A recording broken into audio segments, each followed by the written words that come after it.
বছরভর আপনার সংসারে টাকার বৃষ্টি থাকবে। অবশ্যই বৈশাখ মাসে এই ছোট্ট উপায়টি আপনারা করুন। সমস্ত বন্ধুদের উদ্দেশ্যে একটি কথা বলার আছে, অবশ্যই যেন আপনারা আমাদের এই চ্যানেলটিকে সাবস্ক্রাইব করবেন, লাইক শেয়ার কমেন্ট করবেন এবং আপনাদের আপনজনদের কাছে পাঠাবেন, যাতে তাদের জীবনে সুখ সমৃদ্ধি এভাবেই আসতে থাকে। তাই ছোট্ট কাজটি আপনারা বৈশাখ মাসে করে ফেলুন। শাস্ত্রমতে বছরের প্রথম দিনটা যে কোনো দিন জন্য শুভ, কিন্তু সেই রকমভাবেই বছরের প্রথম মাসটাও অত্যন্ত শুভ। নতুন কিছু শুরু করতে হলে আমাদের সব কিছুর প্রথম দিকটাকেই আমরা নিয়ে থাকি, পরে সময় হলে করব এমন কোনো কাজের পরিকল্পনা করার জন্য কিন্তু আমাদের পিছিয়ে থাকতে নেই। মানুষের সবচেয়ে বেশি চিন্তা থাকে অর্থাগম নিয়ে, তাই অবশ্যই আপনারা এই বৈশাখ মাসের প্রথমেই এই ছোট্ট কাজটি করে ফেলুন। দেবী লক্ষ্মী আপনার ওপরে খুশি হবেন। সিদ্ধিদাতা গণেশের পুজো করুন।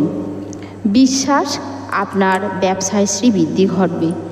লক্ষ্মী গণেশের পুজো করুন, এতে আপনার সংসারে অর্থভাগ্য খুলে দেবে। এখানে 5টি কাজের কথা বলা হয়েছে, যে কোনো একটি করলেই আপনার শুভ ফল হবে। আপনি পয়লা বৈশাখে করতে না পারলে অবশ্যই অক্ষয় তৃতীয়াতে করে ফেলুন। বৈশাখ মাসে করলেই হলো। যদি আপনি অক্ষয় তৃতীয়ায় কাজটি করেন তো আরও বিশেষভাবে ভালো হবে।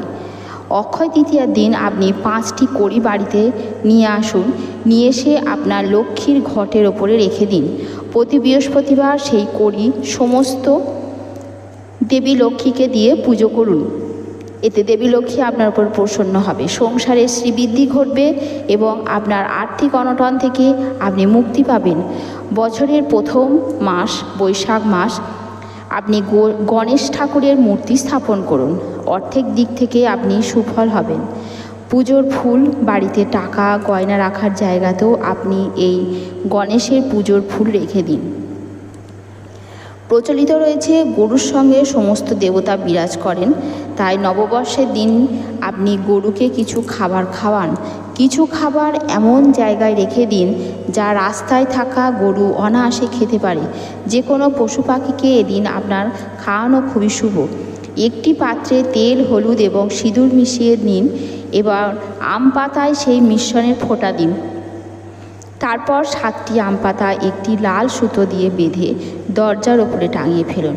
শেষে দরজায় ধূপ দেখিয়ে একটি কোণে পুঁতে দিন। সেটা বাড়ির দক্ষিণ পূর্ব কোণে রাখলে বেশি ভালো হবে। বাড়ির বাস্তুদোষ আপনার কেটে যাবে।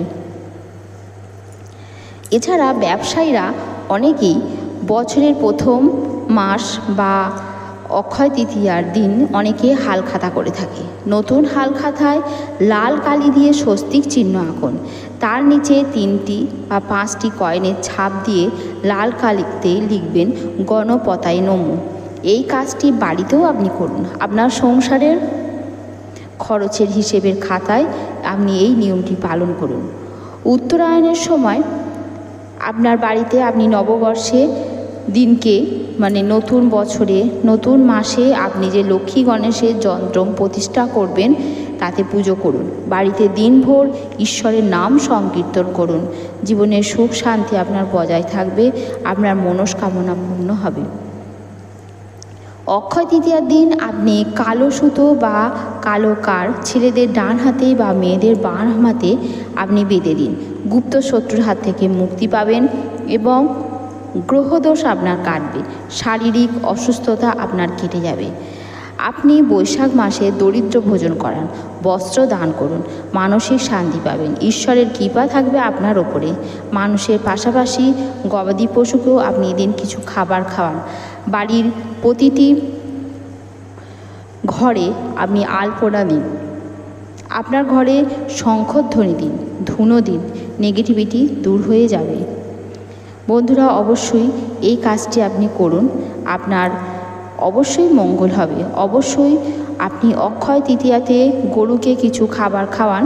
লক্ষ্মী গণেশের পুজো করুন। শুভ যোগ আপনার অর্থভাগ্য এনে দেবে। বাড়িতে পয়লা বৈশাখে পুজো না করলেও অবশ্যই আপনি অক্ষয় তৃতীয়াতে এই কাজগুলো করে ফেলুন।